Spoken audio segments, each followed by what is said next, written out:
The Tragedy of Cinema podcast is intended as a family-friendly program that by extension strives to be inclusive to all people regardless of their ethnicity, gender, creed, or any other identifying factors in this incredibly diverse world of ours. With that said, some of the films we discuss may contain serious subject matters or have content considered morally objectionable by today's standards. We do not intend to condone or dismiss these aspects of these films, but our primary focus will be on what we believe the film succeeds at, some fun facts, and our personal enjoyment factors of each film. With that said, we hope you enjoy the show.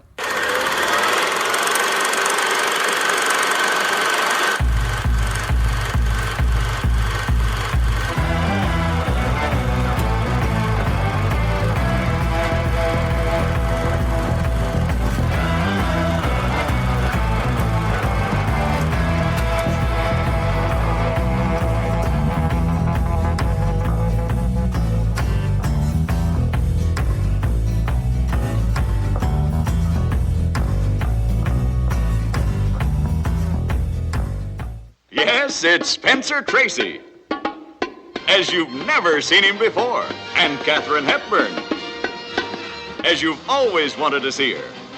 They'll have you rocking and rolling with laughter as they match wits with Miss Emmy, the machine that can replace everybody except a woman like Katie. Wow. What are you thinking, Bunny? Except for sex, what's left?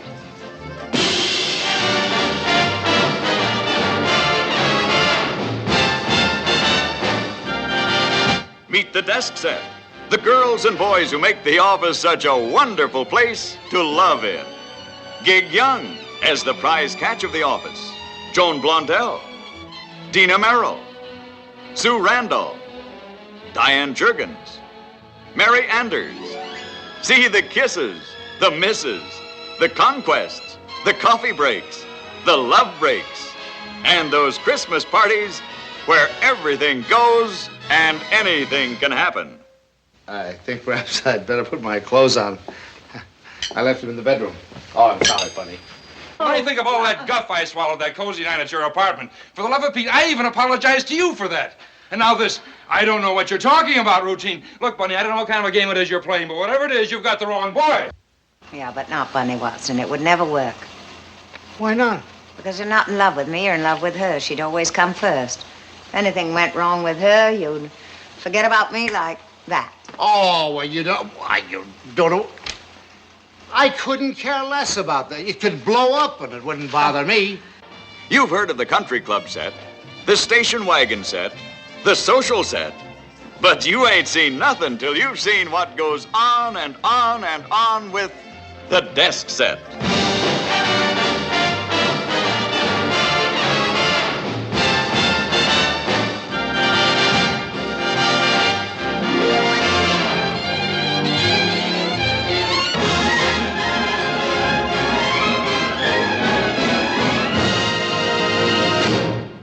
All right, guys, welcome back to the Tragedy of Cinema podcast. I'm your host, Jimbo. And I'm your co-host, Kyle. And Kyle, tonight we are joined by special guest, Sarah DeDonitis. Sarah, how are you? And I hope I pronounced your last name right. It's been a minute since I had to say it. Pretty close. It's a hard one, DeDonitis, but you did a great job. Hi, guys. And so glad to be here tonight. Right. So we're going to let the audience know how this came about. I'm at work one day and I get a ding on my phone and it's Sarah's like, hey, you remember me basically? And she said, have you guys done the movie Desk Set for the podcast yet? And I was like, no. And she's like, well, can we set something up where we can cover it? She's like, it's one of my favorite movies. I said, sure. So that's been a couple weeks ago. And finally, we have time to actually sit down and discuss one of Sarah's favorite movies. I've known Sarah, man, it's probably been about 4 years now, I would say. For those of you that have been a longtime listener of this podcast, you may remember I had a voice acting role in Hillbilly Whorehouse by Tim Mullins, where I played Danny. And Sarah was also in that, where she played the evil queen and also the little old lady that you weren't supposed to know about yet. But we had some good times doing that. And at the end of this, I'm going to give Sarah some time to tell what she's doing now with Tim Mullins. There's some pretty exciting stuff going on, some stuff that's out now, and then some stuff that's happening in the future. But without further ado, this is going to be a little different episode because I told Sarah, I said, Sarah, you're in charge of all the notes tonight. So I've only got something little at the beginning, and I can't wait because I've always been the one that prepares stuff hardcore. And this is kind of fun for me because I'm kind of, number one, I'm tired because I worked about 19 and a half hours last night. So, and got 2 hours of sleep. So I figured I better let Sarah take the reins because Jimbo might crash the buggy. So Kyle, why don't you go ahead and kick us off with Death Set? All right, we have the movie Death Set, released on Death. I said Death Set, almost movie. Death Set. I gotta get that K in there. I'm Kyle for whatever. It's okay. Words are tough.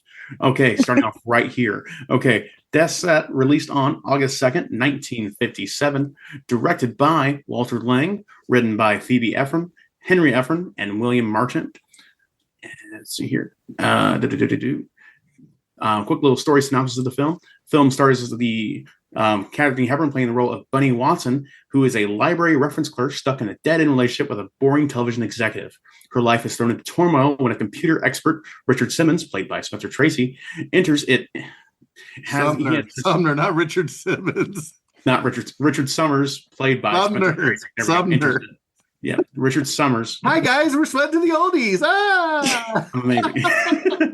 Yes, Spencer Tracy's character, Richard Summers, has been assigned with the automating her department, and she's fearful that Summers' new computers will automate her out of the job. She despises him at first, but eventually each of the two start to fall for each other's charms and strong personalities. Technical details of the film. This film has a runtime of 1 hour and 43 minutes. This is a color film. Sound mix is 4-track stereo. Aspect ratio is 2.35:1. And the country of origin this was filmed in was, of course, the United States of America. Moving on to the cast of the film, we have Spencer Tracy playing the role of Richard Sumner. Richard Sumner. Spencer Tracy was also in such amazing films such as Judgment at Nuremberg, Guess Who's Coming to Dinner, and Inherit the Wind.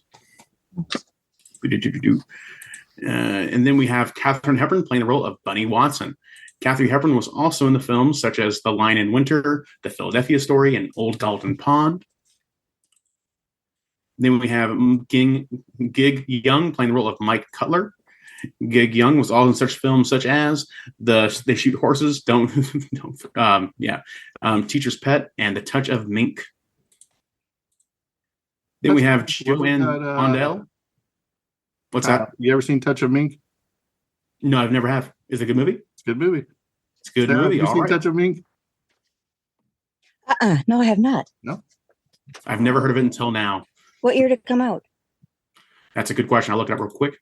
I can't remember if the female lead in that is either. I don't want to say Audrey Meadows. Came out in or it's a Doris Day. Doris Day, yeah. Doris that Day. was my grandpa's favorite lady. Yeah. Yes, Doris Day, man. Yeah. Absolutely beautiful. Yeah, and came out in 1962. This is the year my dad. Okay. So just after this one. Mm-hmm. Yeah.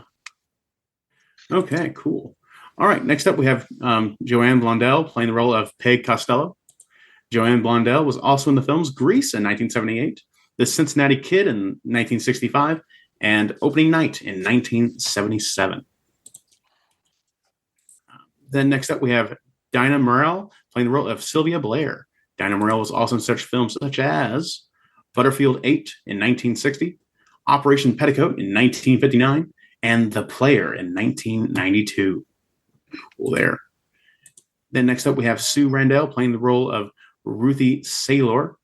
Ruthie Saylor was also in such films such as I got a text her last second. I got to sound on my phone. But she was also in such roles as The Twilight Zone, where she was in the episode Millie, where she played the role of a nurse in sometime between 1959 and 1964. Didn't say which year that episode came out. And I'll try to reduce that, Jimbo. And episode of Leave It to Beaver, and episode of Playhouse 90. Next up, we have Neva Patterson playing the role of Miss Warner. War Reiner. There we go. War Reiner. Nisa was also in the movie films All the President's Men, David and Lisa, and An Affair to Remember. Then next up, we have Harry Ellenberg playing the role of Smithers. Harry Ellenberg was also in such films such as House of Usher in 1960, The Outer Limits episode, one episode in 1963, where he played the role of Doctor, and in the show One Step Beyond in 1960. Then we have Nicholas Joy playing the role of Mr. Azay. Mr. Nicholas Joy was also in such films such as New One in 1941 as a writer for the film, Joan of Arc in 1948, and Native Son in 1951. And then we have the role of Alice, played by Diane Jurgens. Diane Jurgens was also in such films such as Escape to Paradise in 1960, High School Confidential in 1958, and Island of the Lost Women in 1959. And then finally, we're going to go on to, I lost my place here. Mary Anders. Mary Anders playing the role of Kathy. Mary Anders also appeared in such films such as Tickle Me in 1965, The Dolphin Girls in 1957, and Young Jesse James in 1960. And that concludes the cast of Death Set. So, Kyle, you ever seen Tickle Me? I've never seen Tickle Me. No. That is Elvis Presley, baby. Oh. Oh. Check out that then. Right. Always a sucker for a good Elvis Presley film, for sure. I've probably seen it. Oh, yeah. So before I hand over the reins to Sarah for the rest of the show... no pressure. No, you'll be fine. I went through and I was like, well, what can I add? I'm kind of out of it tonight, but I wanted to, participate. So I was like, you always hear about Spencer Tracy and Katharine Hepburn, one of the most iconic duos in filmmaking. But their history together is something pretty interesting too. I read the autobiography, Me, by Katharine Hepburn. If anybody's a fan of hers, I suggest you go find it. I found mine at Half Price Books for about $7.99. But here we go. This is from a blog on discordwalks.com. It was written by Vanessa M. on February 16th of 2024, so just recently. And this is 20 facts about Katharine Hepburn and Spencer Tracy's relationship. Their love affair spanned 27 years, first and foremost. So here we go.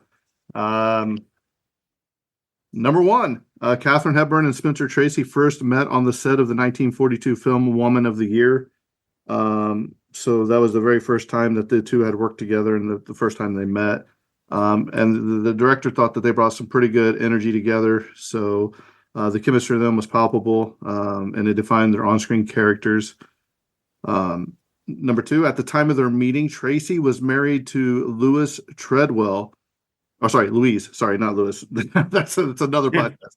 But the clandestine affair between Hepburn and Tracy took place during the glitz of Hollywood's golden age, against the backdrop of Tracy's marriage to Louise Treadwell. Despite societal constraints and Tracy's devotion to his wife, an undeniable bond developed on the set of Woman of the Year in 1942.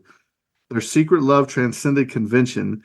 The clandestine romance unfolded quietly away from prying eyes of the public and scrutiny of an era less tolerant of unconventional relationships. Their unspoken bond grew despite the odds, laying the groundwork for a love story that would reverberate through the halls of Hollywood history. Number three, the on-screen chemistry between Hepburn and Tracy was undeniable. I mean, you can even see it in this movie we're getting ready to talk about. They just act so well together in this movie, too. But the banter, I think it was in Woman of the Year where they banter back and forth. And then when they were in the comedic, what was Adam's Rib, I think is the one I watched. Yeah. And then Guess Who's Coming to Dinner? They won some awards for that, which we'll talk about here in a little bit. But it's like they did it effortlessly, So number four, despite their prominent careers, they were extremely private about their personal life. Like I said, I read this book. She's very respectable of Spencer Tracy in this book, and she doesn't dive into any of their romance stuff and everything. So I thought that was very nice gesture of her. But once we get going into this, you'll see some other stuff that happened. So number five, Tracy's strong Catholic faith played a role in his decision not to divorce his wife. Mm-hmm. So his unwavering Catholic faith influenced his decision to remain married to Louise Treadwell despite his strong feelings for Katharine Hepburn. His strong belief in the sanctity of marriage aligned with Catholic teachings, rendering divorce incompatible with his faith. The ethical quandary of choosing between personal happiness and religious principles influenced Tracy's love life. His unwavering devotion to Catholicism influenced not only his personal choices, but also highlighted the intricate interplay between faith and matters of the heart, adding to the Hepburn-Tracy's romance and dynamics of their relationship. Wow. Number 6, their secret affair lasted until Tracy died in 1967. Despite Tracy's marriage to Louise Treadwell and societal norms at the time, their love grew over 25 years hidden from public view. This covert romance overcame Tracy's health issues, including alcoholism, as well as the couple's determination to live separate public lives. The strength of their hidden connection demonstrated the tenacity of a love story that transcended Hollywood glamour, leaving an indelible mark on cinematic history. Number 7, Hepburn and Tracy appeared in 9 films together. So here's some of them. Adam's Rib we talked about. Guess Who's Coming to Dinner, Death Set, Woman of the Year, Pat and Mike. So as they went along, they just loved working together because I think, and that's my own personal thing I'm throwing in here, I think because they were on the set together, they got to spend more time together because they lived separate lives. So why wouldn't you want to stay there with, your love interest? Number 8, even though they lived together, Tracy always returned home to his wife Louise after filming was completed.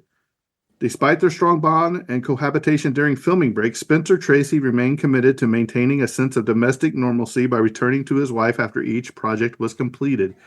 Tracy and Hepburn's unconventional living arrangements allowed them to share moments on and off set, but Tracy's devotion to his marital vows drew him back to Louise.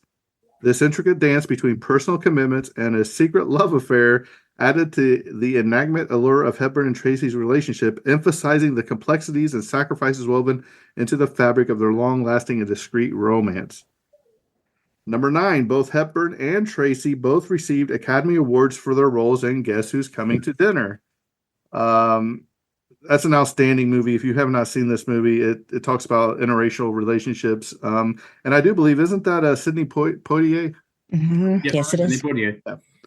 But Spencer Tracy's health deteriorated during the production of this movie, and he died just 17 days after the filming ended.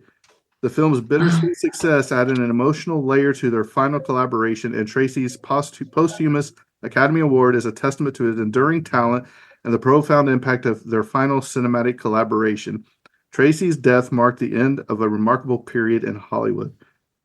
Tracy and Hepburn were both well known for their strong work ethic, not only on their on-screen chemistry, but their unwavering work ethic. They were always consummate professionals, approaching their craft with dedication and precision. The duo's dedication was excellent, and it was clear that their extensive rehearsal sessions where they meticulously fine-tuned their performances. Number 11, their contrasting characteristics appeared to complement one another. I mean, let's face it.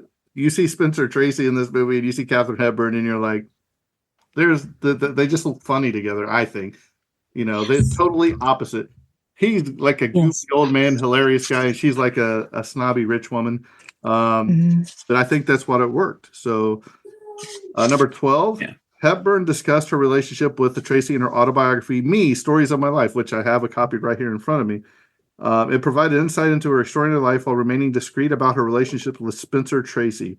While the book focused on her career, personal struggles, and reflections, Hepburn treated Tracy with respect. She chose not to reveal intimate details to honor Tracy's memory and their mutual commitment to privacy. Her restraint reflected not only her deep admiration for Tracy, but also the enduring loyalty that defined their 27-year relationship, reinforcing the ideals that some chapters of love are best preserved in the privacy of personal memories. Number 13, Hepburn was fiercely loyal to Tracy. You read her story about that, and you read some other stuff, but she was so compassionate towards him and understanding of him, which endured their bond by helping him overcome her demons with resilience and love. Number 14, now this is going to be a rough one. Be prepared, Sarah. Hepburn claimed that she stole one of Tracy's shirts before he died and slept with it all of her life. Oh my gosh. Hepburn shared a touching memento of her enduring love for Tracy, revealing that she took one of his shirts before his death and slept with it all of her life. This intimate act provided Tracy with a tangible connection, comforting her and serving as a reminder of their deep bond. I find that very wonderful, actually. Quite the testament. Yep. Her admission highlighted his profound impact on her life, demonstrating the strength of their bond even after his death. The stolen shirt became a treasured relic, a symbol of their enduring love that transcended their private world and reverberated through the halls of Hollywood history. Number 15. To prevent speculation and gossip, the couple avoided attending public events together. So they were totally committed to living separate lives. The illusion that they have. Oh no, they're just two actors. No connection. Right. So it did allow them, you got to remember, this is back when there were no cell phones and all that stuff, so they could get away with a lot more than they could now. Number 16, throughout the relationship, Hepburn and Tracy shared a deep mutual respect for one another. And you can tell that with their on-screen chemistry. There's one scene in this movie I think that's really funny, and I know it, I probably didn't even mean to happen, but when he goes and gets caught in the rain and they go upstairs, and he goes, he gets dressed back from the robe and he goes to leave. And then he comes back with his shirt untucked in his thing. And she just about falls out of the chair, dying laughing. I don't know if that was scripted because that's pretty funny. And no, it was not actually. See, I could tell because the way she almost fell out of the chair and laughed, that's right. Just something he would do. Right. After Tracy's death, love letters between him and Hepburn were discovered. So following his death, love letters between him and Hepburn surfaced, revealing the depth of their emotions and the enduring nature of their bond. These intimate letters offered a rare glimpse into their private lives, demonstrating the passion and profound affection that defined their 27-year relationship. I don't know if they're written down anywhere or you can find them. I'm sure you probably can. The correspondence, though, which was kept private for years, served as a testament to the unspoken poetry that threaded through their enduring love story, shedding light on the sentiments that transcended the screen and provided a poignant, posthumous reflection of the extraordinary bond they shared. The film starring Hepburn and Tracy are still remembered for their wit, charm, and undeniable chemistry. If you watch here we go right here. In Death Set 1957, sparks fly against a comedic backdrop of workplace challenges. Decades later, these films are still cherished for the magnetic chemistry between Hepburn and Tracy, demonstrating the enduring appeal on their on-screen partnership and the cultural resonance of their cinematic collaboration. Number 19, Hepburn never had her children, but became a surrogate mother for Tracy's son. Despite never having children of her own, Hepburn became a surrogate mother to Tracy's son, John Tracy. Recognizing the complexities of Tracy's personal life, Hepburn provided maternal care to John, forming a close bond with him. Her involvement in his life demonstrated the depth of her commitment to Tracy and his family. Hepburn's nurturing presence provided stability for John, demonstrating her ability to navigate Tracy's complex personal dynamics with grace and love, reinforcing the unique, enduring nature of her relationship with both father and son. And this one breaks my heart right here. But last but not least, number 20, Hepburn did not attend Tracy's funeral because of respect for his family. So Hepburn did not attend Tracy's funeral, choosing to respect his family's wishes and remain private in her grief.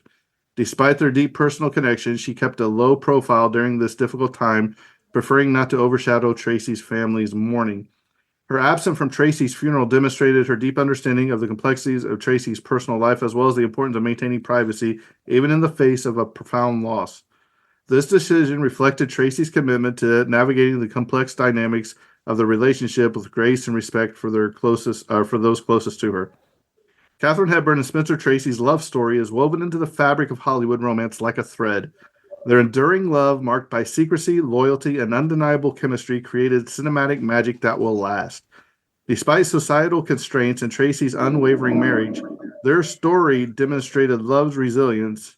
Hepburn's poignant words, combined with Tracy's lasting impact, creates a portrait of a one-of-a-kind connection, and even after decades, continues to captivate hearts and define the timeless allure of Hollywood's golden age. So that was just things that I found. And this blog that Vanessa M. wrote on this website, I thought it was pretty interesting, and I thought I'd share it with you guys, just so you could tell a little bit more of their chemistry on screen and off screen. So it's incredible. Yeah. Wow. Mm-hmm. All right, Sarah, the floor is yours. Oh, thank you so much, guys, for having me on tonight. I truly appreciate it. This is definitely my favorite movie. And, I feel like I'm going to fail against your typical facts and interesting tidbits, but I'll do my best. Hey, sometimes Desk change Set is good. Yeah, Desk Set is a movie that's near and dear to my heart. When I living nearby Detroit, we're able to tap into TV from Canada. So one night I wasn't sleeping in my condo, turned on the TV and found this movie and could not get back to sleep till it was done. And it's hour and 46 minutes. Was just captivating. And I found each and every character brought something to the plate. It was not one character kind of led the whole thing. Everybody had this delicate dance, and it was just a wonderful movie. And I love it. I watch it regularly. Again, last night, just to make sure I was fully prepared for this evening. I do have a couple cast members that were not mentioned. First of all, being a older woman that kind of was seen throughout the whole movie, and her real name is Ida Moore, and she was literally listed as old lady in the credits. She actually represented there was a statue in front of the building, and it was built after her in her younger days. So, isn't there a portrait of her hanging in the reference room too? I do believe. Yes, there is. It's right up by the door. So yeah, and she was pointed out when Spencer did not know why she was existing there. So, the other one is the great and wonderful philodendron, which is what sparked me to contact you, James, is because I have such a philodendron actually growing out of my fish tank because the roots help the fish tank stay clean, and it's now. I keep cutting it back, but it's now growing across our fireplace mantle, which sent me into a tailspin of trying to find little clips of videos to show my girls about the philodendron, this amazing movie.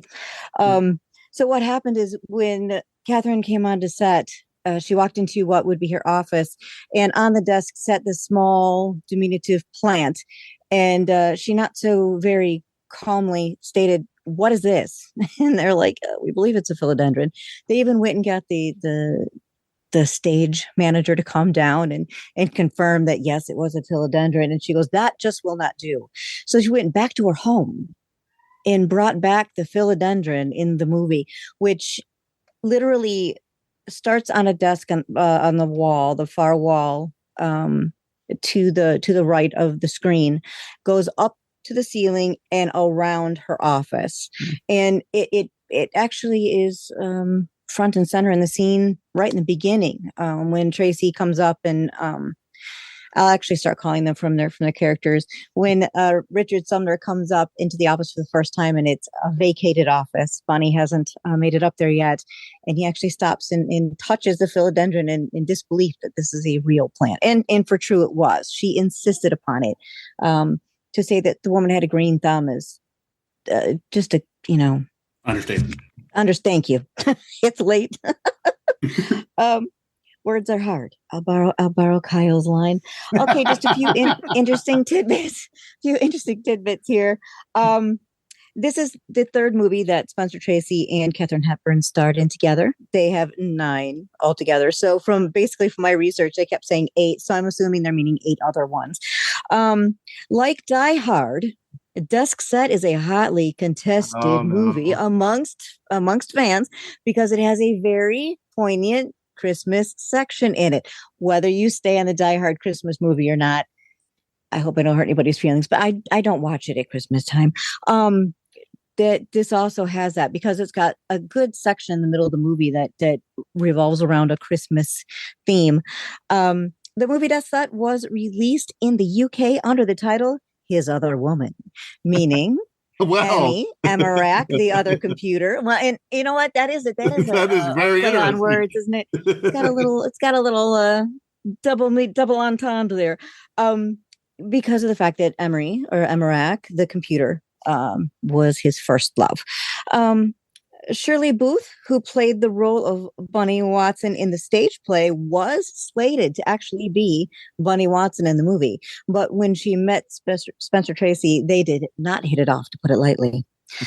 The outside filming of the movie were of the RCA, or now Comcast, building, 30 Rockefeller Plaza, and NBC headquarters. And those clips were actually used as being what the building they were working in was. This movie took place in obviously the 1950s when computers were just starting to come on the scene. So it kind of played off that fear, but it really gave you a look into what offices were like, especially large corporate offices. Okay, in the beginning of the movie, I'm going to pull it up because I took a picture of it while watching the movie, and this goes to prove kind of where the film was going. It literally states, "We gratefully acknowledge the cooperation and assistance of the International Business Machines Corporation." So they kind of gave a nod to the up and coming IBM. Yes. And they utilized IBM in the movie as well, because Bunny had gone to IBM training the morning that the beginning scenes took place. There is a goof in the film. The scene where Mike gives Bunny, so Mike is the quote unquote boyfriend, gives Bunny white carnations. She places one in his lapel. Later in the movie, in that part of the day, she takes the white flowers home and she brings them into the elevator as white. They did have a little bit of pink inside in that scene, but when she comes out of the elevator, they are dark pink carnations. So I don't know if that was just an oversight or maybe a nod to somebody, like the Carol Burnett thing. Huh? Is that also where she leaves the flowers in the car and the one guy thinks, "Oh, son, you got me flowers." Yes, it was the mother coming in from was it Chattahoochee, Tennessee? No. Chattanooga? Oh, Chattanooga. Thank you. The mother was coming in from Chattanooga to celebrate Smithers' family, the holidays. Good memory there, sir. There is a Canadian radio program called Bunny Watson, and that was named after the movie's character. Corporate culture of the 1950s was definitely at play here. I want to give you a couple reviews because we were chit-chatting about that a bit before we started recording, and we did not discuss anything feelings one way or another really before we started recording. So we're all going to share that at the end. Well, I think you already know where I stand. But anyway, Time magazine at the time the movie was rolled out wrote, quote, "At long last, somebody has a kind word for the girls in the research department. The word one of those electronic brains could do the job much better with less back chat. And what's more, it would be free the girls. Energies for the more important job of getting a man. Desk set has been expanded from the play by a sizable pigeonhole in which Hepburn and Tracy intermittently bill and coo. Oh, on the whole, forgive me, I know how to read. On the whole, the film compares favorably with the play. And though actress Hepburn tends to wallow in the wake of Shirley Booth, she never quite sinks to the comic scenes. And in the romantic ones, she is light enough to ride the champagne splashes of emotion as she were going over Niagara in a barrel. Spencer Tracy has one wonderful slapstick scene. They gig young ones very well with the comic style for which he is much beholden to William Holden. The Philadelphia Inquirer did not quite like it as much as the Time magazine did. Do you want me to read that one? I don't have to, guys. Sure, go for it. Whatever you want. Okay. One of you might understand it. They were critical. This again is the Philadelphia Inquirer, and they said the middle-aged excesses of Miss Hepburn and Tracy leave a good deal to be desired. Equipped with an insatiable vehicle, bogged down by surprisingly flat-footed direction, the stars come close to being embarrassing as they bound through roles involving them in office nonsense about a mechanical brain, a bibulous Christmas party, an innocent but suspecting dinner in negligee, Katie's rain-bound flat, merchant's foolish little comedy gains, nothing via the Phoebe and Henry Ephron adaptation, long recitations from Hiawatha and the curfew shall not ring tonight, plus question and answer games, in addition to the repetitiousness of the central idea, turned Desk Set's 104 minutes into an endurance contest for cast and audience. Wow, burn. Sounds like a Kyle review right there. My I don't know if I'd be so Lord. cruel. However, well written and a beautiful play on words, still still, I loved the curfew shall not ring tonight section of the movie. That was just, it was phenomenal. So, gents, shall we get into it? Absolutely. The movie opens up where Richard Sumner, who kind of comes off in the beginning as this bumbling idiot, wanders into the corporate offices of this company and says that he wants to meet with the CEO. And the secretary says, "Well, wait a minute. Today you're not supposed to meet with him till tomorrow." And he goes, "Oh, is it Monday?" And she goes, "No, it's Tuesday, and you're supposed to meet with him on Wednesday." So he finds his way up to the resource office, and he finds it inhabited by the first three characters, who are brilliant in their own right. They are, forgive me, Joan Blondell, who plays Peg, Diana Merrill, who plays Sylvia, and Sue Randall. Oh, wait a minute. Yes, who plays Ruthie. They are just brilliant and bright and really bring a good grounding to the whole movie. Sumner walks in and they are just curiously watching him. And throughout this whole movie, the phone constantly rings. And there's a lot of kind of drops of comments of let's go places where the phone's not ringing. And when the phone rings, these women answer and they go and find out whatever reference or information the caller's looking for. This just really plays to Katharine's brilliance and her ability to handle herself in stressful situations. Because just watching them banter back and forth, the whole cast, especially in this department, kind of gives you a understanding of not only are they're memorizing a script, but they have to pull it off in such a casual way. Natural, and they yeah. They all do it so well. It's a very demanding scene. Well, oh my gosh, it is. Here's the thing I had with that. When it first started up and the one lady answers the phone and she's like, "Well, I'll have to order that again tomorrow." And the other is like, "Hey, what's the greatest baseball team of all time, a score of the Dodgers game or whatever?" And I'm like, are these ladies just basically, I thought the movie was going to go to where these ladies are just wasting time. He's going to come in and see they're wasting time, and that's going to be part of the reduction. But as the movie progressed, you actually find out that people are calling them and asking them because they are a reference center. Like if you go to the library, Kyle, when me and Sarah were younger and we would go to the library, we actually had the reference cards you had to go dig out or have the librarian dig out for you, and it would tell you where it had to go find it in the library. It was like a search thing. And you see a little bit of that here towards the end of this movie where Katharine Hepburn tells her, "Hey, go back there to the back in this book at the bottom left-hand side of the shelf, grab it," and to beat the computer. So for me, when when it first started, I was really confused. So if people are going to watch this, just make sure that you know that those three ladies are in a reference center, and you see the lady that that's basically the building's named after or whatever. You see her come in when Spencer Tracy's there, and she just goes up, picks a book, and then she comes over, flips the card on the table, and just walks back out. And he's like, "Hey, who is this lady?" He's like, "Oh, you don't know? That's her hanging on the wall." So the way I would take it is these ladies are like librarians, just a wealth of knowledge, and Katharine Hepburn is their boss of that department, is what people need to realize when they watch this. So, but they're like those librarians. By the way, side note, thank God for Google. Anyway, not necessary to go to the library anymore. Wait. Although I do. Kyle, did you ever have the encyclopedia salesman come to your front door to try to sell you a whole set of Encyclopedia Britannicas? No, I've had a Hoover vacuum salesman, but I've never had an encyclopedia salesman before. Do you remember those, Sarah? We had encyclopedias, a full set, and Side note, I was helping my school. I started with a new Christian school back in the day, and I used to watch Laugh-In. Oh yeah. And they would always say, "Look it up in your Funkin' Wagnalls."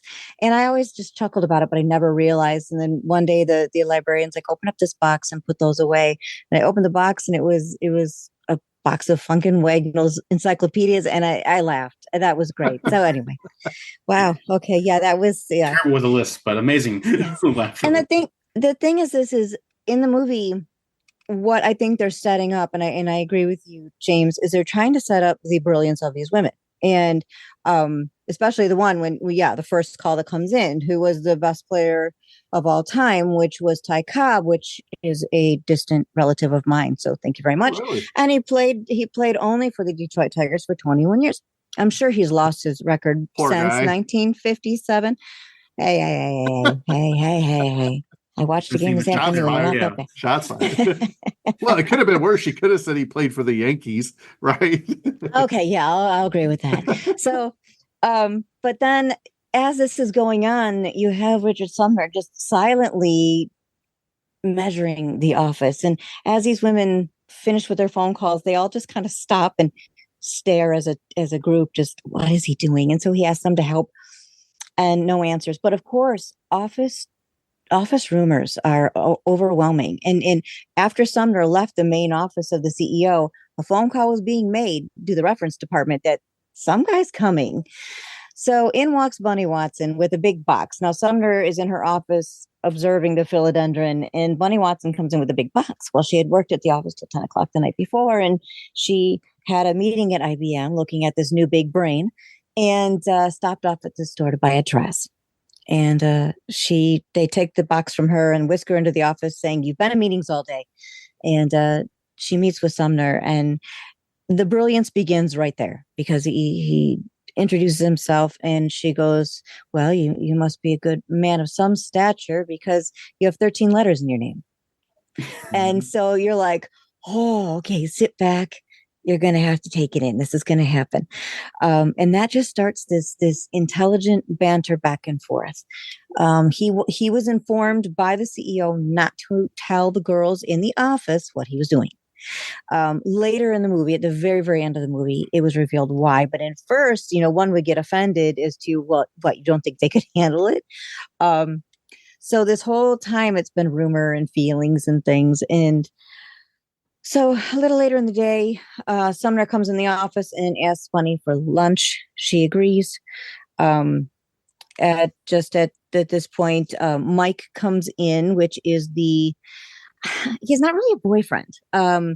He is head of her department, so it's her boss, and handsome, carries himself, dresses well. But we find out very quickly, uses her as his plus one when there's not another plus one to be found. She's a lady of convenience for him. Right. And pegs it, and she calls her out on it, and constantly throughout the movie that she needs to let him go. And she's enamored with him, and she's held on for 7 years waiting for this marriage proposal to come. And he's haphazardly always making excuses as to not fulfill whatever promise he has. So she had gone to the store to buy a dress for some dance, some ball, and he came and he asked her. And so she showed him the dress, and then he leaves behind her office. There's a door that escapes behind her office that has a private elevator. And then Sumner comes in stage right or stage left, and they start discussing, and he asks her to lunch. So they go in and do some more work on the answering the phone. Sumner comes in extremely late for lunch, and she goes up. They go to the elevator, and she expects to go down, and he tells them to go up. And they decide to have lunch outside on a balcony, like on the 31st floor at this high rise in the wintertime. So she's freezing, and he's, he brings out all the food, and they're eating, and he starts asking her this intelligence test, which I agree with the review that it was just kind of like, really? But it kind of added to the play and added to her intelligence, and kind of set the scene of right, because the dangerousness. Especially when he's like, "I want to ask you a question," and you're like, "Okay, what's this going to be?" And he's like, if a train's leaving at this time with 3 people on it, and another train leaves here, it's just this big thing. And he's like, "What time does it arrive?" or whatever. And she did. Right. Well, how did you get that? Because she's very sharp. Her brain is on a whole nother level. And yes. And he's like, "Huh."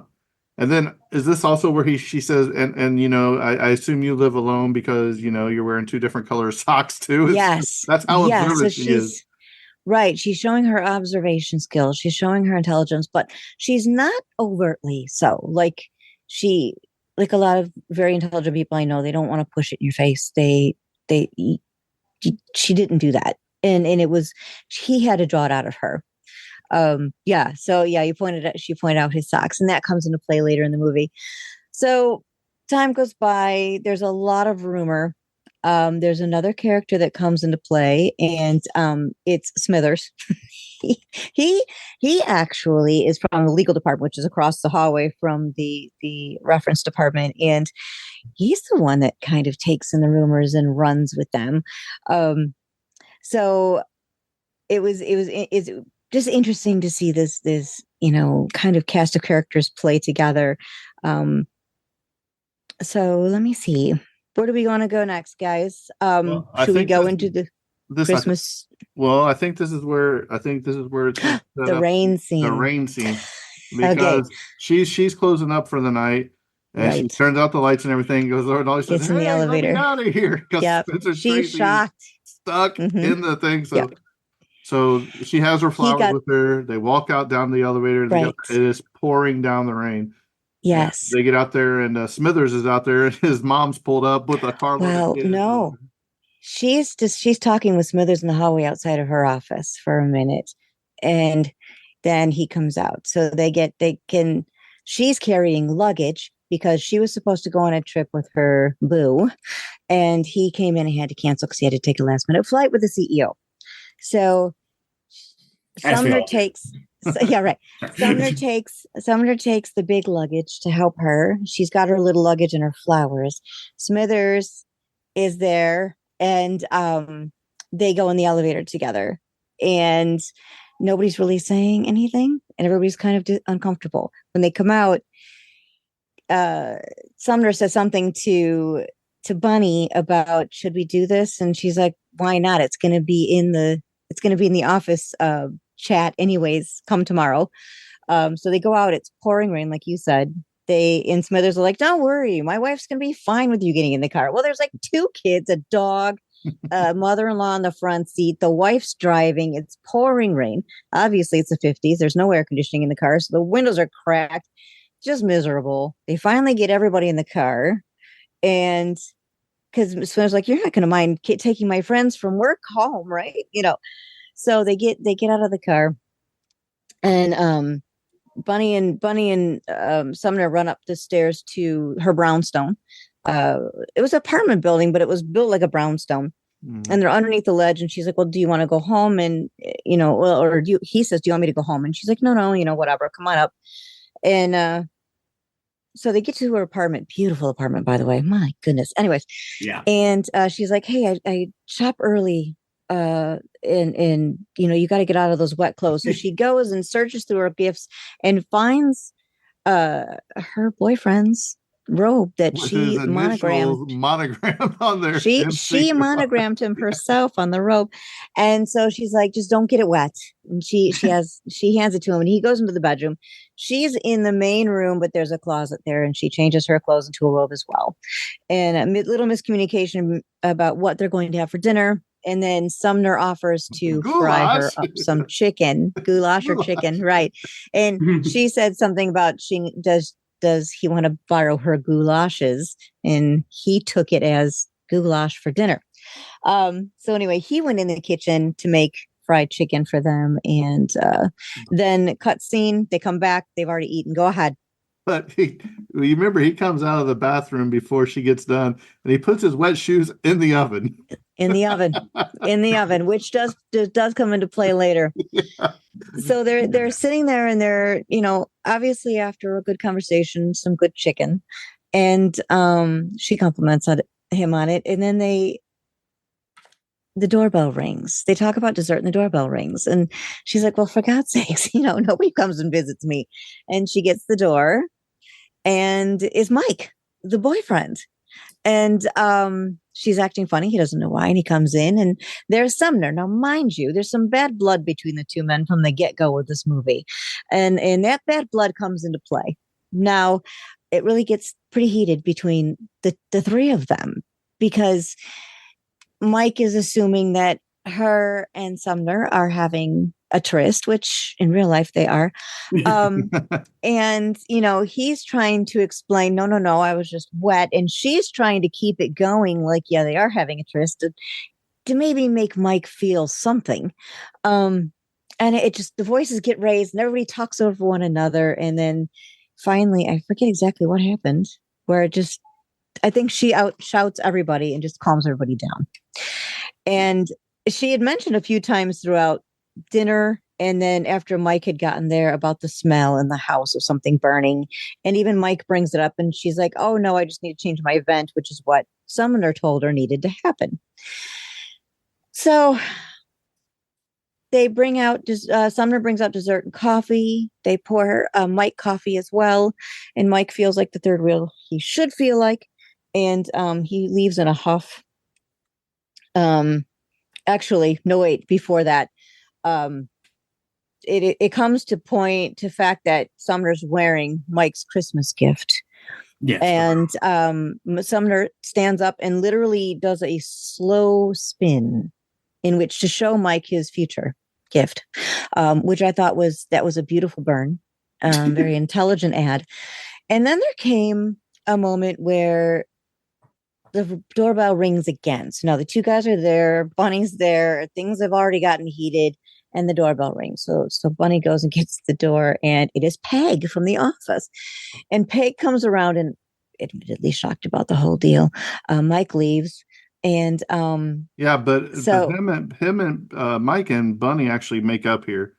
Remember, they go. She's eating the pie. He says, "Peg, do you mind? Give us a moment." And he comes up like, "Look, I'm sorry, I overreacted or whatever." And he pulls her in like a hug or whatever. He pulled her in, but her arms remained behind her back. So his arm was around her waist, but her arms remained outside of his. Yes, you're right. And then he leaves. Peg comes in. And she's shocked, obviously, to see Sumner in a robe. He goes back to get dressed and comes back out. Peg had gone in the kitchen for a minute to give Bunny and Mike some time while Sumner was getting changed. But Peg comes out holding the smoking shoes after Mike had left. And Sumner and everybody started laughing, and he tried to put the very hot now shoes on his feet. Then he goes out and around the corner. Now, this was a completely unscripted section of the film. He takes his hat, which was a fedora type hat that he wore pretty much throughout the film on and off, and he pulled it down over his eyes, pulled his shirt out of his pants, and looking completely disheveled, like saunters around the wall like he's completely drunk, which was met with uproarious laughter between Peg and Bunny, and they almost fall out of the chair, like James mentioned. It was a great, and the thing was, I didn't know that all the times I've watched it. So last night when I rewatched it, I really paid attention to the carnations and then also to the scene, and boy, was that, Now it's a moment where they're really breaking and having a fun time. I mean, you could tell Katharine Hepburn broke, and so did Peg. They both just absolutely lost it. They did. So the next scene is Christmas, and the office is decked. Everything's gorgeous. Everybody walks into cast drunk. I mean, drunk. There's champagne bottles being popped by Bunny. Everybody's drunk. The girls are having a great time. In walks Sumner to the main office, actually the reference office, and he calls down to the CEO office, and the secretary, drunk, answers the phone and says, things aren't right here. What's going on? And she's like, things are, it's the day or whatever. And she keeps hiccuping. And then he goes, with the hiccups, you should probably have something to drink for that. And she goes, well, okay, hiccup. And then she hangs up the phone. You insist. How about that? Yeah, if you insist. Right. So, he's just watching all of this unfold. The girls, the Smithers comes in and says party started in the legal office, so they all run off into legal, leaving Sumner alone. And then Bunny comes back, and they have a little conversation, and Sumner goes to leave the office, and she goes in her office for a minute, and there's Mike. He brings her up a Christmas gift of a large bunny, and he unzips the back, and it's a very large bottle of champagne enclosed. So that was her Christmas gift from him. One of them. Hey, did you happen to notice what she says? She says, "Are you going to introduce me to Harvey?" Harvey was the name of the bunny rabbit that was with Jimmy Stewart. Oh, right. Do you remember that movie, Harvey? Where he had the No. imaginary bunny rabbit friend, Jimmy Stewart. It's a movie. No. Yeah, it came out just a few years prior, I believe. So Yeah. Wow. So it's a little. Cool. I think that's a subtle nod. I think it came out right before this, right, Kyle? If I remember right. looking it up right now. But I also think doesn't she give Sumner his gift first before Mike walks in? Because he has. Yes, she does. Yeah, he Yes, has. she does. She's knitted him The scarf of his. She found it. Nope, she found it because she says that there was not much demand for those colors. Maybe it was she knitted it and she was looking for those colors, but she said there was not much demand for those colors, so it was hard to find. Well, it kind of looked like Ohio State's colors. Yeah, Harvey came out in 1950, just 7 years prior. 7 years prior. Yeah. So I think that's a slight nod. I'm not sure, but that's the only Harvey I know that was a rabbit. So interesting. I heard her mumble something, but I couldn't make it out. That's interesting. Okay, cool. So yeah, she did give Sumner his gift. The large, it was a very long, like 6 foot long, scarf. And then they go into the office, and then she gives Mike his gift. He gives her his, the gift that she gave him. She said it's not a. He goes, I hope it's not a robe. She goes, it's as far away from a robe as I could get. And the sign above this gift said, the gift to give the person who has everything, and it's bongos. And then he gives her earrings, and the party continues. And all of a sudden, the legal department party pours into her office, and they're even bringing a person ruckusly playing Christmas songs on a piano, rolling them in at the same time. Beautiful scene, very well laid out. The cinematography in this was wonderful because it just kind of brought you in. I really enjoyed the movie that way.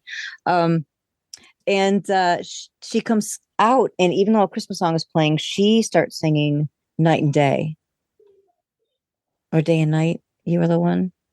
And then she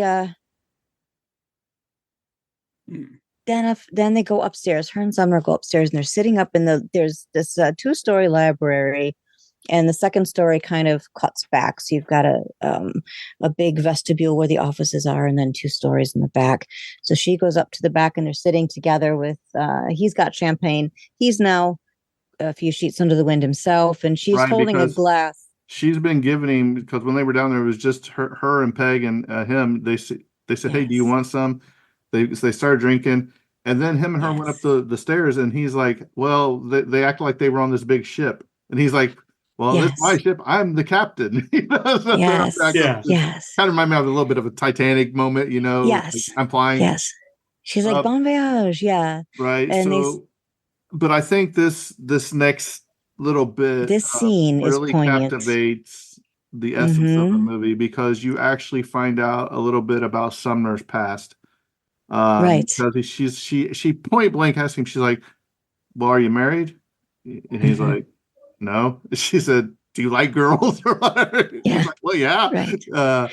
Right. She's like, but you don't like girls? She said, no. He said, except for I think her name was it Carolyn or Caroline? I believe so. Yes, Caroline. Yes. Yeah. And I think like as far as about an hour into the film now, but I think like this is the point of the film where I think Richard Sumner actually finally realized that he actually is infatuated with Bunny as a character, as a person he actually admires.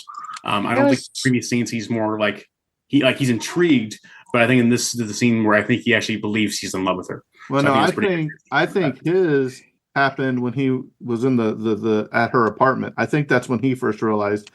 I think this is where she realizes that she's into him, because he tells about he's like, well, what happened? And he's like, well, I was over there serving my country, And Mhm. she's like, oh, you got a Dear John letter? He's like, oh no. He's like, I got several letters, like 12, Mhm. whatever. And then he's like, then I told my friend to write her back or whatever. And he said, then I got the Dear John letter. And she's like, Right. oh, that's terrible. He's like, oh no, they're happily married and all that. Mhm. So Right. to me, that points to him losing the love of his life right there. Right. And maybe that's why he's all up into his work and why he is in love with this computer. Mhm. I think that's a very harsh reality for him at this point. Right. And she accuses him of being in love with that computer. And I believe my feeling is in the movie in the beginning when they're up on the porch in the cold eating lunch and they start that intelligent banter. I believe that's when the intrigue kind of he was more intrigued with her than just this is business and I need to figure this out kind of a thing. But I agree with you gentlemen with where all this kind of falls into place. He keeps trying to give her more to drink up there and she keeps refusing because she, like you said, was trying to like kind of dig deeper. There were a few moments up there when you could actually feel that connection between the two. And even there was a moment when they finally stood up to leave. Well, she stands up because she She got a telephone call, and she kind of leans right, in like, "Uh-oh," like this is going somewhere. And then right, I think it's a phone call from one of the other ladies, and she's like, "Hey, guess what? Mike just right. got promoted to vice president or whatever." Well, that was before. That was after they came down right when they came down the circular stairs from the library upstairs. There was a moment where Sumner kind of looked at her, and you could tell there was history there. I mean, you could tell like their natural history was. I mean, it was palpable. Mhm. But yeah, she goes down and she gets a phone call, and Mike's got the vice presidency, and be prepared, he's on his way up, and Yeah. he comes bounding up and He comes down her talking. elevator. Does he come down her elevator behind He her? comes in her door, because when you open the Yeah. door, you can see there's a hallway and then the elevator. Um, he comes in and they're trying to talk and the party's still going on and he's talking louder and louder and louder and louder and louder and he's like I can't she's like why are you shouting, he's like I can't talk over you the bongos, so he shuts the door and it was fun Sumner playing the bongos. Yeah, he goes, he's playing my bongos. Yes. So there was a big congratulatory moment and he's talking about marriage and he was just about to ask her and then something pulls him away and he had to go. And she Well, had that look of disappointment again. yeah, but I think this is when he comes back down and he says, "Look," she's like, "Oh, you're vice president." He's Oh like, yeah. "Yeah, now I'm vice president of the West Coast." She's like, "Well, that's the first thing." She's Yes. like, "What do you mean West Coast?"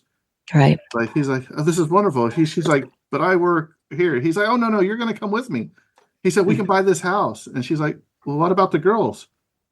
He Yeah. said, Visit him once a year. "Yeah," Yeah. and she's like, "Well, I couldn't do that," you And know. then what about my job? And he's like, well, no, you'll be taking care of my house. It wasn't stated that way, but it was stated that Basically, way. Basically. yeah, and Yeah. yeah, And she's like, so she's like, no. huh. And he's like, yeah, and we can finally, build a house together. Right. She's like, well, what about my apartment? She's like, or he's like, well, you can find anybody to get in your apartment these days, the way it is here. Right. So, Right. And he did come up with the statement of, well, if you have to worry about your apartment or your job or things like that, then are you really ready to get married? Yeah. Which is kind of where they were going with it anyways. But he said the quiet part aloud. So the party's calming down. It's just the four ladies and Sumner, and they were having a good laugh. He was going to bring everybody to dinner and pay for it. So they were excited. And they all were standing, the three ladies were standing with their backs to Bonnie's office, looking to the door to get out of to leave the building. And in walks a very straight-laced, buttoned-up woman. And she's talking with Sumner, and he didn't understand who she was, and it was the computer programmer, the expert of Emirac, which is the computer program coming in to their office. So now all the girls now realize right before Christmas, okay, this is really going to happen, and our world is not going to be the same. So air is completely different. They're very sad. And Sumner's like, this is not a good time. We'll have to talk later. And she leaves, after she, well, she remarks to where it's going to be and where the desks have to move and how things are going to have to change. And the girls are just standing there, just really, So throughout this movie, very sporadically spoken. I think they realize now that he's here for something different than what. And he's like, can we not talk about this today? Not today of all days. Can we wait till tomorrow or next Monday or whatever? And this is where you see Katharine Hepburn just get really, really mad. And she gives one of the coldest Merry Christmases I've ever seen in my life. I was like, I was trying to think about when is the last time I saw have a Merry Christmas, I was like, yes. I don't know. Yeah, and a very Merry Christmas to you. Yeah, it was like a very Merry Christmas to you too. And I'm like, whoa. Yeah. They've never been that men now has she just not got into a big fight with Mike? Yes. Because she was like, he's like, oh, you've been messing around for 7 years, or then he slams the door and she opens up. No, you waited for 7 years and slams the door. Right. To being happy, getting ready to go have drinks, to now she's lost. She lost Mike. Yeah. She's going to lose Sumner, who she doesn't even have yet. She doesn't even know what's going on. She's getting ready to lose her job too. In her job with her girls. Yep. So. And all is lost moment. Right. So the next scene comes in. There's doors where there used to not be doors. There's no smoking signs everywhere because up until this point they were able to smoke in their office. Mind you, there was another little itty bitty line that was running through the whole movie that he had another computer going into payroll. So that was going to roll out at the same time. Yes, sir. I think one thing we need to mention is as they're all standing there on Christmas, the phone rings. And she says, yes, I can. And she starts reciting "'Twas the Night Before Christmas." Yes, she does. I think that was really a special moment too, because she knows she might not have that many more times left to answer these phones with this computer coming in. Right. And prior to that, earlier in the day, they kept getting calls about the reindeer. And they were complaining about it every year. They just don't know. And so every single one of them took the call at a different time. And then even Sumner picked up the phone at one point. And he's like, oh, yeah, I can help you with that. It's like happy, sleepy, dopey. And he's like, he just random names. It was hilarious. So in comes this. Now they've also been playing off the fact that payroll is going to be getting a computer as well, that they've already made some changes there and half the department has already been let go. So this is where they're gathering this fear that they're getting rid of staff. So, you come in and half the stage is taken by this gigantic computer. I mean, it's a 2-story computer on one side, a 1-story big desk on the other. It's huge. Just a complete eyesore. Oh my gosh. The buttoned up lady, she's so uptight. You can feel it through the screen. A towel over her arm just to pick up anything. And she, talks to it like good girl and pets it. And these girls from the reference department keep bringing her books. Here's the entire works of William Shakespeare and da. And as she's coding all this information in, and one of the girls opens the door to go get something, and the woman is yelling at her, oh, shut the door. She keeps doing that behind the girls, and then the other girl starts to light up a cigarette, and she takes that cigarette and runs out off scene. And so there's a whole conversation about, her, how tight she is and how MRAC is nothing but a problem. It's like the welcome pig slip because their job's so ruined. Yes, right. And they were having that conversation, and in walks, they're like, payroll's late today. It's never this late. And so they're all like, for sure we're getting a pink slip. And then they were talking about how quick it would be to start getting unemployment. I mean, they were covering all of these bases. And then in walks Sumner with no, forgive me. Yeah, in walks the payroll. Yeah, no, Sumner with all the guys. Sumner comes in first with all the guys. Yeah. Big wigs. And uptight girl comes back, and they're, they're like, all right, let us see how this big machine works. And he asked Bunny, the CEO, Bunny, has this machine helped you? And she goes, I don't quite know yet. We've just been spending the last 2 weeks feeding it information. It has yet to give us anything back. So they ask some questions, and the woman very loudly through the old typewriters types it in, and this big printer with a 1.5 foot wide paper comes printing out. I'm like, what waste? Oh yeah. But and then the answer was, how many pounds does the Earth weigh? And Bunny remembered the numbers, and the one girl. Was it this question? The one girl said, No, it was a question about the weight of all the wood, spruce wood trees, I believe, something like that. Oh, what the cost. the budworm, the spruce budworm. Spruce, yeah. Yeah, how many acres of trees did it ruin? And the one girl goes, because Bunny asked the question to ask the machine, and the one girl goes to her. Bunny answers it.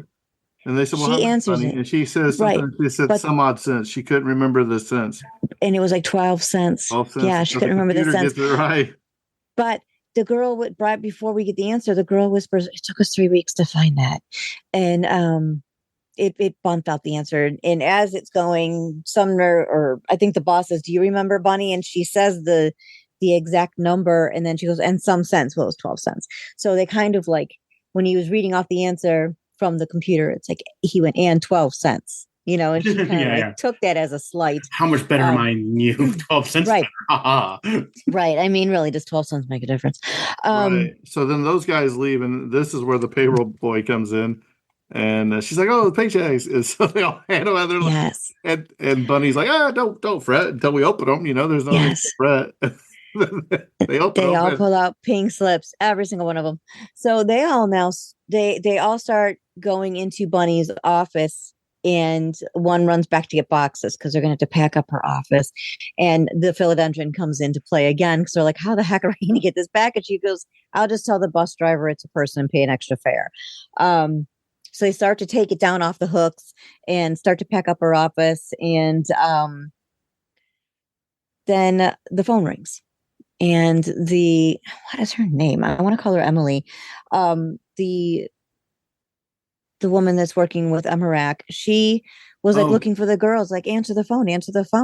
And they didn't respond to her really. So she answers the phone, and they ask about the king of the Watusis, what car he drives. And the girls overhear this. And so they remember their response, their time when they looked up that. And they're like leaning against the doorway of Bunny's office, just watching this unfold. And she tries to type it in. Bunny corrects it. And as this woman's typing, the woman and the 4 girls are mouthing the spelling to the Watusis. It was great. Then another phone call comes, and they're asking about curfew and not curfew. It was a play on words. And so in walks Sumner, and she's like, oh, get that other phone. I couldn't do it. So craziness ensues. So the Watusi's information, Bunny said it's going to be wrong. And then the curfew thing, she typed in the wrong thing, and Bunny knew it. So Bunny starts to delegate to her girls. All right, go over here, get this book. You go over here to get this book. You take that phone call. You take that phone call. And they all kind of separate. And Bunny walks over to the printer. And Sumner's starting to get upset because the girl's getting upset because what she's typing is not right. So Bunny's reading the wrong article about the king of the Watusis, the movie, not the king himself. And then all of a sudden, the 80 stanza poem of curfew comes up, and very, very wrong, just with a lot of feeling and loud and passionate. Bunny starts reciting the poem, and Sumner and her are going back and forth. And as different things are being said, the stanza in that poem fits. So she starts to speak it again, and the woman starts losing her mind. And the red button that you couldn't pull on Emirac got pulled. Crazy. And it hurt. And she had it in her hand, and the machine goes crazy. Now I was watching this with earphones on, and boy, was that a surprise. And it's just spitting stuff and making boops and bee boops and all kinds of crap everywhere, and just it's insane. While all of this insanity comes in, Mike walks in with a dozen roses. So Bunny follows him, and they have a little exchange, and basically through that exchange they realize it's probably not going to happen. He's realizing she's not giving him what she used to, and then she goes back in the room to handle something, and it really is going crazy. So he's like, here, give me a hair pick, or give me something, a wire. So she grabs a hair pick from her hair and hands it to him, and he fixes it and it calms down. And the worker, the computer professional, she's losing her mind. She's just like, you don't care about me. These people want me to fail. They've done nothing but make me try to fail. And she throws the red button that you had to pull to make it go crazy and storms out. And they're like kind of looking at her. And as this is, happening, Mike is just kind of observing. And they start,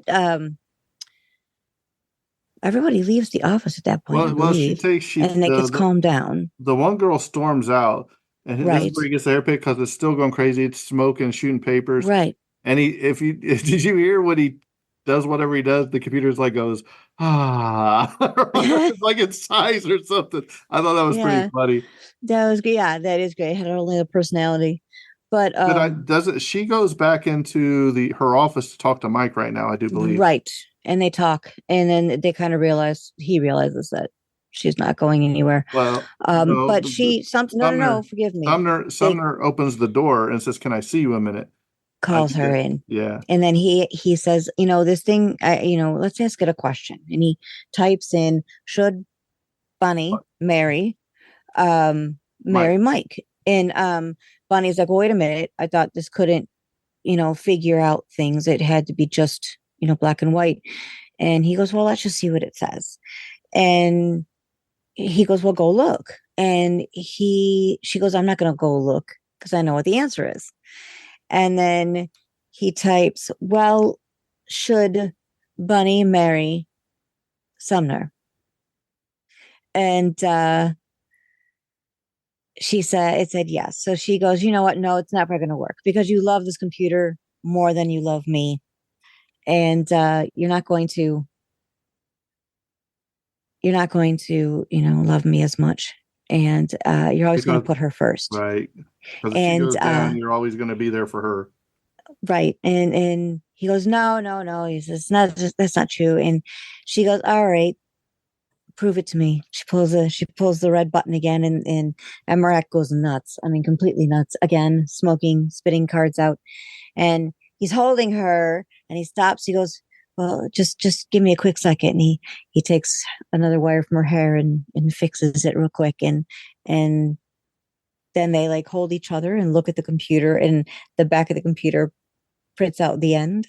And then that's it. I like how they're sitting there and they're fixing it. And Mike's opened the door, and he's overheard everything that has just been said. Yeah. And he brings the flowers or whatever and sets it on the thing and just walks out without even interrupting them or whatever. No, I forgot that part. Yes. And also when the pink slip situation happened, I forgot to mention, it's a really funny part of the film. Everybody is getting pink slips, and the CEO calls Sumner. He needs to speak to him right now. I want to talk to you right now. And he's like, why did I get a pink slip? And then the old lady, the little old lady that keeps showing up throughout the whole movie, even during the Christmas scene, went and took alcohol that was in the watering thing, but she came back in and ripped up her pink slip and threw it at Sumner, and then walked back out. And so he had to borrow another hairpin from Bunny to go down to payroll to fix that machine too. It's a great movie. I was thinking last night while watching it, there's so many moving parts, and there's so much subtlety that is missed during our conversation tonight, that I highly recommend going to watch it. Truly. All right. So Sarah, what we're going to do is we will start with you, and we want you to rate this on a 1 to 10 and tell us why. And then we will go to Kyle, and then I'll follow it up from Kyle. So let's hear what you say. I would give it 9.5. I think the cinematography was very good. The lighting, coloring, everything was great. The acting was phenomenal. Not one character in this movie didn't add something to it. There was every single character really truly brought a part to the movie. And movie, it's one of those perfect quintessential, no sad things, no scary stuff, no gory things. It was perfect. Loved it. All right, Kyle. Okay, can you hear me all right? Yeah. Yep. Okay, I actually muted myself a little bit earlier. I was going to try and interrupt you once, and then I realized, like, oh, they're not hearing me at all. And I thought you were really rude. And then I looked down and see a red light, and I'm like, oh, I'm muted because I'm silly. And realized it then. I was going to interrupt you when I said that they received all the pink slips, which also I think that lends itself to Sumner's kind of innocence and the fact that like that he never intended to fire any of the women in that department. He purely meant the computer to be an additive thing to their lifestyle, and it's just all one misunderstanding, the idea that they lose their jobs because of the computer. So Richard, because it was actually going to make more work. They were getting more people there. Yeah, because they were going to get more people there, and like, yeah, it was going to be like their jobs were going to be even busier than ever. So they need and the reason why he couldn't tell them is because they were trying to keep it quiet before the merger happened with the West Coast. Because if the word got out, then the stock would have gone up, and it would have been too expensive to buy. So that was his reasoning for not telling the girls. Yeah, exactly. So what do you think, Kyle? So of the overall film itself, I probably would have been a little bit lower at the start of this podcast. We had the review, but going through all the details we kind of mentioned through here, I'm feeling a lot stronger about this film overall. So I think I'm more hovering around a 7.5, where I feel like this film is pretty remarkable comfort food in many areas, where like I don't feel like it's like it's meant to I don't think it's meant to like challenge you or make you like reinterpret a lot of things or break down the genre to do cool things like that too. But it is just very straightforward and earnest, and it's just kind of like wholesome, good romantic comedy fun, and really gets the job done on that level, and it does it really, really tightly and masterfully. I think Katharine Hepburn's performance. Katharine Hepburn has a knack for doing every performance and making it look effortless, and this continues in this film entirely true.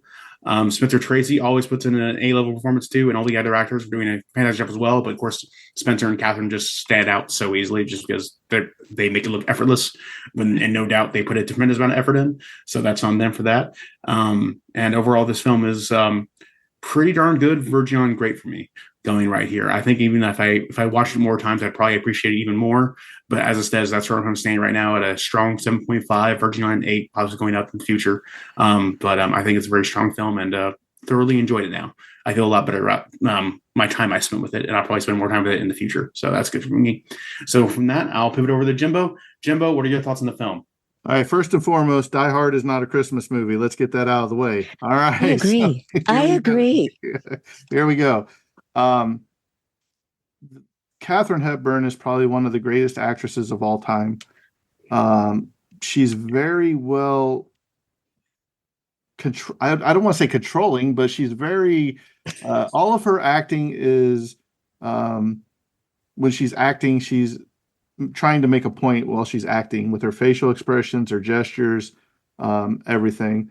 When you add Spencer Tracy with her, it just even gets better because you can see how much that they respected each other and how they play off of each other. The one problem I have with this movie is the whole time, I don't think it dove into the emotional connection between him and her very much. It was like hey, we get drunk, we're going to talk about our feelings on Christmas Day, and that's it. We say one thing about a letter. I would have liked to have a little bit more dialogue between him and her, maybe even when they were at her house, when the bathrobes before Mike got there, just something like maybe from her past. Why isn't she married? What happened before Mike? What'd you do? Did you like, especially when she asked him, well, don't you like girls? And he said, don't you like boys?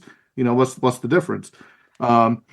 So I would have loved to see more dialogue there. But I had never watched this movie, and I've seen several Spencer Tracy and Katharine Hepburn movies. So for that, I'm probably going to rank it an 8. It's definitely one that you need to watch, especially if you're a fan of the golden era of Hollywood. I'm talking Spencer Tracy, Cary Grant, Katharine Hepburn, Lucille Ball, all these Jerry Lewis, Dean Martin, all these actors from that time period, from the 50s to about the 70s. There is a lot of good movies in there that people often overlook, but they do need to be looked at least once. So yeah, it was a very good movie. And as I was telling Kyle before you got here, it actually received 100% on Rotten Tomatoes, and that's something hard to do. So Yeah. we thank you for suggesting this. It was fun. Before we get out of here, though, I would like you to tell the audience about everything you're doing with Tim Mullins now and his new Studio 41 podcast, so they can follow him and maybe go check out Solo and stuff. So Yeah, it's fun. Tim Mullins has got an imagination like no other. We're all blessed to know him. We have done a show that is going to begin pretty soon. It's going to be rolled out pretty soon. We've recorded a few, and I believe one of them rolled out during your Christmas special, called Intercede. And the backstory is it was a husband and wife who were murdered and were sent back to Earth by God to intervene in lives and help people in various situations. So that is a lot of fun. Pulls at the heartstrings, which Tim likes to do. So that's a good thing. But it's good to kind of play with the Christian end of things in an acting sense. The other thing that we are doing is Solo, a Zombie Apocalypse. The first 2 seasons are already out. You can look up Solo, a Zombie Apocalypse anywhere you get your podcasts at. And it started out with one man who thought he was the only one that survived the apocalypse. And as he goes through his travels, he finds he's not alone. And he picked up a woman named Bree in season 2 who promptly kicked his butt, and that's how they met. And then he kicked her butt back and used her as bear bait, and then she almost died being attacked by a group of thugs, and then he brought her back to life, and that's where it ends this last season. So there's a lot in between there. I'm cutting out a ton of stuff, but it's a lot of fun to play a badass and have a good time and a muscle car junkie. So it's good. And next season we are working on it already. We've already got a few episodes printed. He's got a lot more, but we're getting ready to record pretty soon. So please check out the first 2 seasons because it gets you into what's going to happen, because the storyline definitely feeds into one another. right. Well, you need to tell him he needs to change it from solo to duo now, because it's no longer a solo, it's a duo. But yeah, go check out some of his stuff and leave a review. Tim's been a really good friend of mine for a long time, stemming way back from when I first started listening to Hillbilly Horror Stories, and he helped a lot with this podcast initially.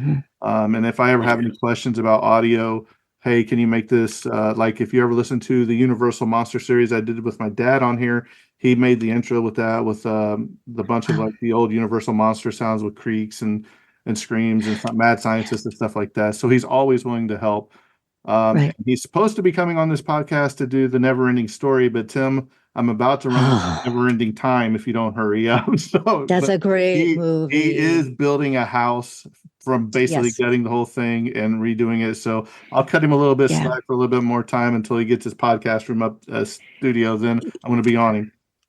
So I think he doesn't even have the walls up. And by the way, for those of you who might have known Hillbilly Horror House, which was his production studio, he's still friends with Jerry Pauly and Tracy, but he wanted to have something that kind of stood alone and didn't play off of their name, because he wanted to respect them. So he's changing his production company name to 41 Productions, which has a really deep meaning for him. So 41 Productions, it'll be flopped over. And you can also check out Solo Zombie Apocalypse Facebook page. We have a lot of fun over there. So does he have a website? I don't remember. Think so. I knew you were going to ask me a question. I didn't know the name. Exactly. You have an act for that, I swear. I know. I mean, thanks, James. Okay. No, I don't know. I don't know if it's up and running. You can post it into our Facebook page, Facebook group, and you're part of it. So if you want to post it in there, that's fine. Of course.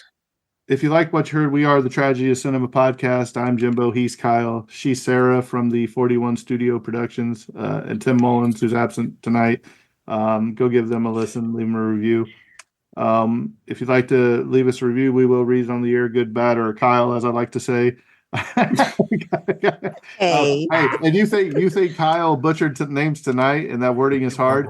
No, it is hard. The Godzilla episode we did, the original, Oh God, was all Japanese. And Kyle, I missed that one. I'm going to let you know, Bond, our faithful listener of the Twilight Zone, and left us a review. He's half Japanese. So we've been talking on Facebook, and I said, "Oh boy," I said, "Don't hate us too much." I said, because we tried, and I put out a warning saying, "Look, we're going to do our best, but we are who we are." So You're two butchers of men. He's going to be joining. He's going to be joining Eric and I for a Quality of Mercy episode on Twilight Zone that has some Japanese names, and he already messaged me back once that said, "Hey, by the way, one of the Japanese names in here is his mother's maiden name." So I thought that was really cool. That's cool. So you just have to have him come on and say the names and record them for you. So you just play that section or write them out phonetically. Because names are hard. He's already put in his application to replace Kyle. Look, Kyle, are you going somewhere? No. Not to your knowledge. Not to my knowledge, anyways. But some days maybe I'll just give him the job. Because I could pick on Kyle. Bond might beat me up. Exactly. He needs something to throw around. Because he's Bond. Jason Bond. Don't forget. So if you'd like to reach out to us, we are the tragedyofcinema@gmail.com. You can join us on our Facebook page, the Tragedy of Cinema Podcast. We have merchandise for sale. I'm wearing my Twilight Zone shirt today. We have several, I think 5 different designs on there. We are having a live show at the Boone County Jail and Distillery October 26th.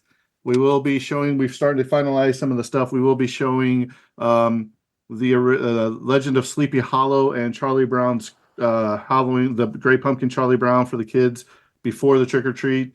Then we're do the trick or treat around the town square, and then we're going to come back and we're going to probably show 2 of the old Universal monster movies there at the jail with Jackie Johnson and them. So go ahead and mark your calendars. And we're not charging anything for this; it's a free event. But all we're asking is that you bring a canned donation or a non-perishable thing. Jackie's going to give me a list. They said she's going to check with the Heart of Lebanon, see what they need, what we can bring. Or she said we may go to an animal shelter there. So it's going to depend on which one she gets. So it's nothing. Charitable causes. Yeah. So, well, with that being said, I think this episode's coming to a close, and that's a wrap. And clap. Yeah. Did it. Yeah.